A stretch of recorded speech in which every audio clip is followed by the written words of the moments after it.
Believe it or not, folks, Donald Trump's unprecedented corruption is being brutally exposed and condemned by Fox News' top lawyer, Fox News' sister publication, the conservative Wall Street Journal, the conservative National Review, even while top Trump officials themselves are squirming trying to defend or deflect from that corruption. But before we unpack all that, if you end up liking this video and you want to support the channel, please be sure to hit the like, subscribe, and alert bells before you go. All right, friends, we got a couple of clips to look at here, and then we're going to do some reading from Fox News' top lawyer, Andy McCarthy, the National Review, and the Wall Street Journal, because they are on top of this. They should be more outspoken, in my opinion, more consistent. Democrats need to ring this bell louder. But I want to start with this clip here in which Democratic Senator from Connecticut, Chris Murphy, humiliates Secretary of State Marco Rubio, who is desperate to deflect from Trump's corruption and the mounting evidence of it. Let me ask you about the dinner that's happening this Thursday night. The president has offered access to him to the 200 top purchasers of his meme coin. Reports are that maybe about half or more of those individuals who will be meeting with him, many in a VIP reception, are foreigners. Do you have a list of those foreign individuals who will be meeting with the president? I don't. I don't know anything about. I didn't even know there was a dinner on Thursday night, so I'm not sure what you're referring to. Let me ask you about the dinner. That's so pathetic. That's so pathetic. Well, I have no idea. I don't have a list. I don't know. I don't know anything about that. A dinner. What are you talking about? It's not just Marco Rubio. A couple of weeks ago, the Never Trump publication, The Bulwark, managed to get a seat at the Trump White House for the press briefing. I'm stunned, actually, that the Trump administration allowed this to happen. And The Bulwark asked about this, and Caroline Leavitt insisted that the Trump administration is being transparent and ethical. Yeah, thank you for having me, Caroline. The president posted another ad this week for his Trump meme coin. The group that's running that coin is encouraging people to buy in order to win a dinner this month with the president. Why is the president planning to attend a dinner for the top investors in his coin? Look, the president is abiding by all conflict of interest laws. The president has been incredibly transparent with his own personal financial obligations throughout the years. The president is a successful businessman, and I think, frankly, it's one of the many reasons that people reelected him back to this office. There are at least some people who are buying this coin who seem to view it as an opportunity to influence the president's views. There was a logistics company this week that said they would buy $20 million in the coin in order to advocate for free trade between the U.S. and Mexico. If buyers are buying for that reason, are they wasting their money? Look, I can assure you the president acts with only the interests of the American public in mind, putting our country first and doing what's best for our country, full stop. That's his intention, and that's what he's focused on. A terrible answer, totally belied by the facts. I mean, genuinely disgusting and openly corrupt. So let's take a look at some articles. Okay, we're going to start with, we got two from Andy McCarthy, Fox News' top lawyer, who also writes for the National Review. So we're going to take a look at some of this. Mixing the political and the personal, Trump swap scheme and crypto reserve. Okay, actually, let's start with the meme coin thing first. Another article by him. What does this have to do with the Constitution? A lot, I'm afraid. This is the third in a series of columns on Donald Trump's cryptocurrency venture. On January 17, 2025, Trump took to social media with an announcement that was as dumbfounding in its crassness as it was unprecedented in the history of American presidents-elect, to say nothing of presidents-elect less than 72 hours from being inaugurated to hold the most powerful political office in the world. In the announcement, Trump urged the public in the United States and across the world to buy his new meme coin, $Trump. In his 4 ensuing months in office, the president has made a fortune on these sales. The exact amount is hard to quantify because, as we'll see, meme coin values fluctuate wildly and Trump has partners in the venture. Still, Forbes has assessed that, quote, it's safe to assume the president walked away with at least $110 million after tax. And that was in early April, before some recent and significant revenue-raising developments. Much of this haul has come from foreign sources. Just this week, while the president was spinning as a triumph his face-saving retreat from the trade war he'd started with China, an obscure tech company tied to China announced that it would buy a mind-blowing $300 million of Trump's meme coin. And although investors in these digital tokens may make or lose money, mostly lose because, as we'll see, meme coin marketing often operates like a pump and dump scheme, the marketing of $Trump is structured to earn the Trumps a transaction fee. In other words, they make money every time the tokens change hands. They appear to have cleared between 320 and 350 million in transaction fees alone so far. Okay? Let's back up to get a handle on what we're talking about in terms of cryptocurrency and constitutional governance. So we're not going to dive into crypto because it's not a crypto channel per se. We discussed it previously and it'll lead up too much time. But let's get to the constitutional components. What does this have to do with the Constitution? A lot, I'm afraid. In the great debates at the Philadelphia Convention in 1787, nothing more alarmed the framers than the prospect that a foreign power could purchase or otherwise corrupt the awesome powers they planned to vest in the office of the presidency. And mind you, those authorities are even more immense today because, over the past century, the administrative state and the effects of modern media have shifted power from the Congress to the executive branch. A few days ago, in addressing Trump's disgraceful proposal to accept a $400 million luxury aircraft as a gift from the jihadist despots in Qatar, I discussed the Constitution's Emoluments Clause. It prohibits all who hold federal offices of public trust from accepting gifts, quote, of any kind whatsoever from any king, prince, or foreign state. Hamilton explained that the historical prevalency of foreign corruption in Republican governments cried out for this restriction. And just to be clear, a gift can take all manner of forms, which is why the Constitution says, quote, of any kind whatsoever. Sometimes gifts are camouflaged as commercial transactions. But when Party A intentionally and vastly overpays for the nominal value of what Party B is, quote, selling, that is a gift. With respect to the president in particular, besides high crimes and misdemeanors, the framers made treason and bribery separate grounds for impeachment. With treason, the fear was that the power of the presidency would be put in service of a foreign enemy. With bribery, the fear was that wealthy people or entities, and especially foreign powers and their agents, could suborn the power of the presidency to their own advantage. Fledgling 18th century America was existentially threatened by foreign powers. Modern America is far more established and secure, yet the specter of foreign corruption remains. Unsurprisingly, modern statutory law is informed by the same concerns that animated the framers during the Constitutional Convention. Besides criminal laws against bribery and gratuities, this is seen in campaign finance laws, which criminalize the acceptance of donations from foreign sources by political campaigns, including for such campaigns as inauguration funds. Obviously, we must be concerned about anyone, including Americans, who might try to curry favor with a sitting president by finding ways to pay him lots of money. But the greatest threat remains foreign corruption. In the first column of the series, with analogous backdrop of the Clinton Foundation and Biden family influence peddling business, I surmise that the Trump cryptocurrency enterprise functions as an avenue for foreign powers, rent seekers, and other supplicants to line the president's pockets with gargantuan sums of money. The meme coin is a deeply disturbing illustration of this. Riding the wave of passionate MAGA triumphalism just 3 days before the Oval Office, Trump kicked off the sales of the meme coin by posting about it on his social media accounts.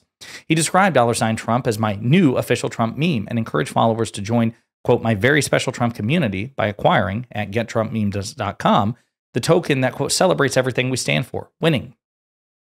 Meme coins are digital, and they're generally associated with imagery, evoking memories of last July's harrowing assassination attempt against him in Butler, Pennsylvania.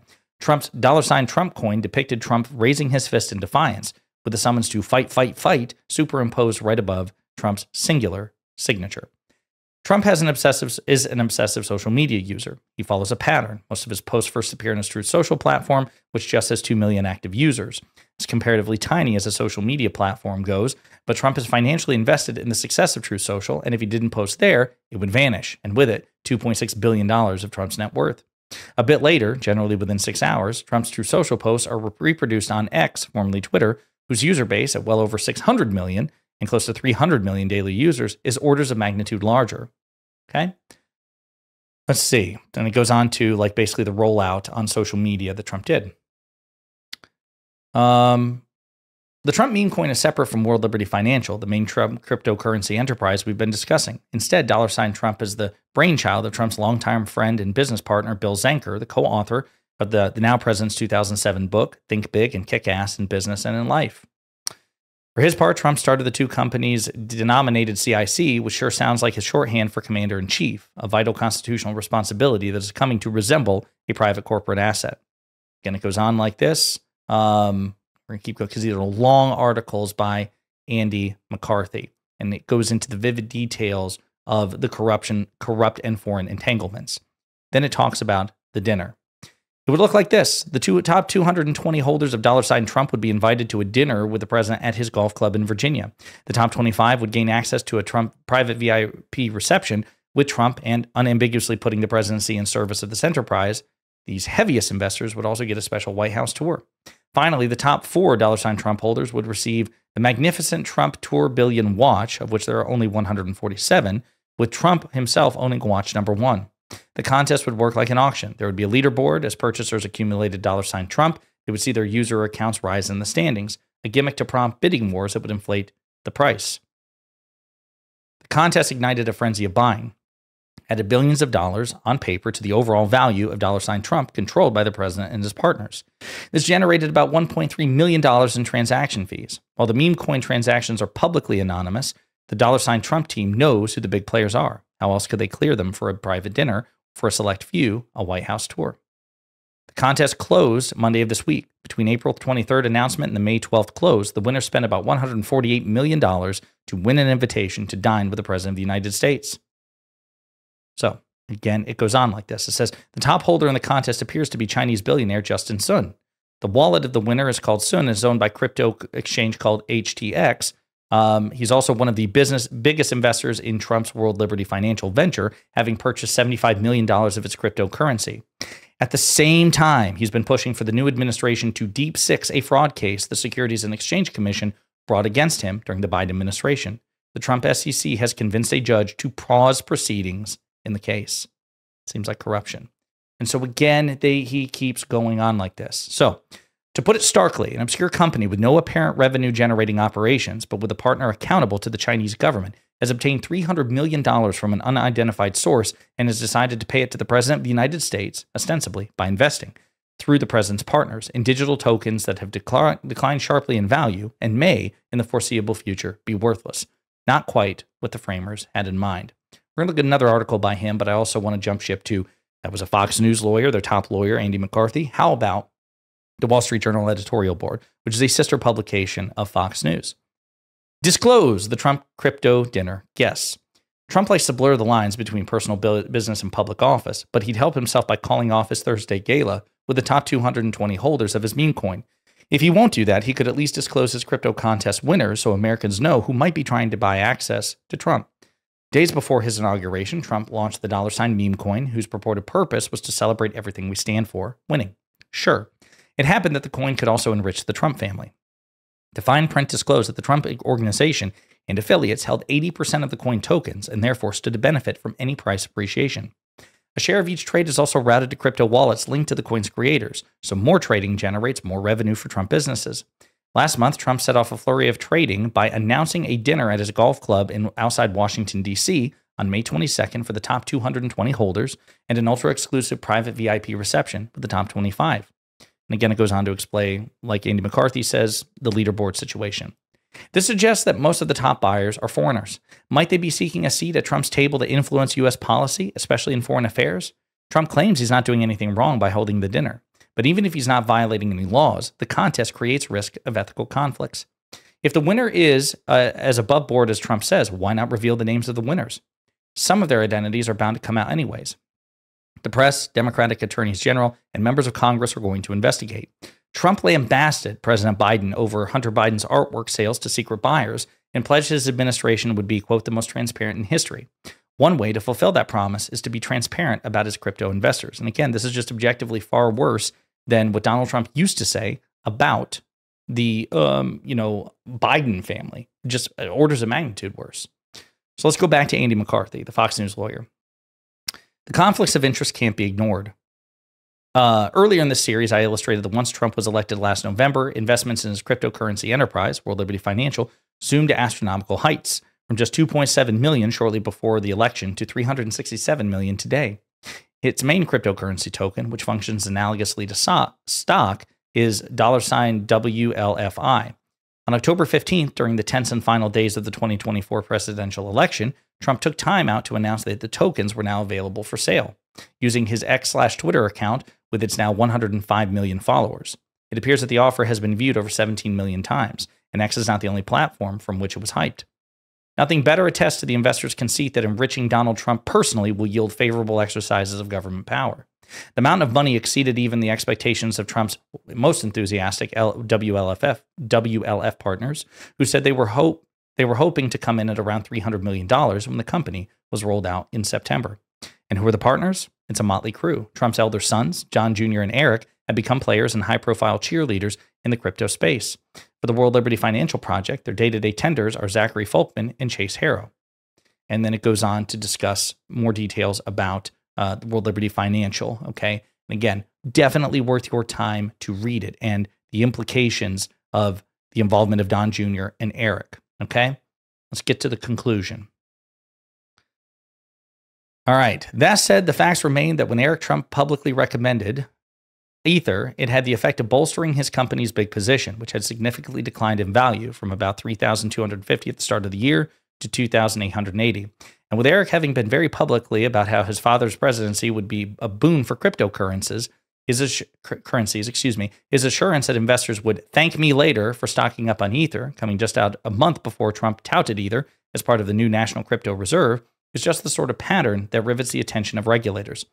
Of course, that's only if there are regulators. Since Trump took office, his Justice Department has shut down its cryptocurrency enforcement unit, proclaiming the Biden-era, quote, regulation by prosecution is over. And as we'll see, other regulatory agencies are retreating from cryptocurrency. Maybe that's as it should be. To repeat what I contended earlier in the series, regulation by prosecution is a terrible practice. The laws should be clear. They should be written by Congress, not prosecutors and administrative agencies, and market participants should be on unambiguous notice of what is prohibited. But even if there are objectionable vagueness in our regulations, mixing personal financial interests with political policymaking is obviously wrong. There is nothing confusing about that. It's basic. So there you have it, folks. Donald Trump is being exposed and called out for his financial corruption, which is unprecedented and ongoing and could get substantially worse as time goes on, by Fox News' top lawyer, the conservative Wall Street Journal, a sister publication of Fox, and the conservative National Review. More attention needs to be paid to this because Donald Trump is objectively the most corrupt president in American history, and anyone who tells you otherwise is either a liar, a moron, or perhaps both. In the meantime, let me know what you think in the comments.